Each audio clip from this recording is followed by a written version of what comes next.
पुरानो पार्टीका नेताहरू मन्त्रालयको कर्मचारीहरू दलालको पछि लाएर 20-30 हजार खाए ल मानौ एउटा भने 20-30 हजार खाए भन्ने हुन्थ्यो 15 लाख खाने हो त त्यसैले त्यसको मुखको बङ्गरा सङ्गरा झाडिदिने होइन त पहिलाको सरकारहरू मरेको सरकारहरू थियो फेसबुकमा पेजमा हेर्दाखेरि हिजो जुन कुरा मैले उठाएको थिएँ अब कालो प्लेट बाँड्दाखेरि यहाँ चाहिँ त्यहाँको दलालीहरूले त्यहाँको चाहिँ सिन्डिकेटहरूले खास गरी सिन्डिकेटहरूले चाहिँ पैसा चाहिँ बोसुक्कै खाएको जस्तो देखियो त्यसकारणले यो कुरा चाहिँ हेरियोस् जाँचबुझ गरियोस् भन्न मैले हिजो संसदमा बोलेको थिएँ र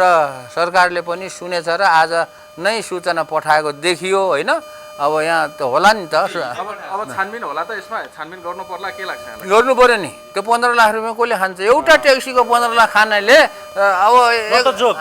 नट अ जोक अरबौँको कुरा हो यो चाहिँ खास गरी के हो त भन्दाखेरि अब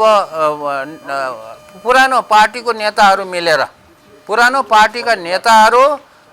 र पुरानो के यो कर्मचारीहरू मन्त्रालयको कर्मचारीहरू मिलेर दलालको लयमा दलालको पछि लाएर दलालको कुबुद्धिमा फसेर चाहिँ एउटा ट्याक्सीमा लो भनौँ न 20-30 हजार खाए ल मानौ एउटा भने 20-30 हजार खाए भन्ने हुन्थ्यो 15 लाख खाने हो त त्यसैले त्यसको मुखको बङ्गरा सङ्गरा झाडिदिने होइन त होइन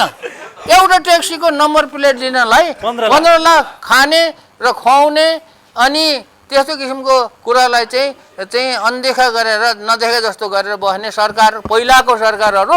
मरेको सरकारहरू थियो हट्टा अब अहिलेको सरकारले के गर्छ अब त्यो पछि थाहा हुन्छ अहिलेको सरकारलाई के भन्ने होला छैन कमसेकम दर्ता गर्ने बन्द गरिदिएछ आजदेखि होइन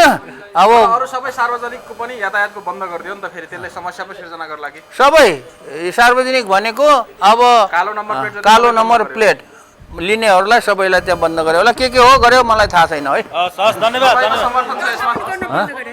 तपाईको समर्थन छ यसमा सरकारको कदममा अहिलेको कदममा अब कुरै मैले उठाएको हो त मैले समर्थन नगर्ने त कस्तो कुरा अर्कोले सार्वजनिक यातायात भएन भने त झ्याउ हुन्छ भन्ने छ नि त सार्वजनिक यातायात किन हुँदैन यातायात हुन्छ तर अब सार्वजनिक यातायात चलाउने जुन भनौँ न व्यवसायहरूलाई अब यस्तो किसिमको अनेक किसिमको कमिसन अनेक किसिमको घुसपेस अनेक किसिमको चाहिँ सिन्डिकेट गरेर दुःख पाउँदैनन् अब उनीहरूलाई झन् राम्रोसँग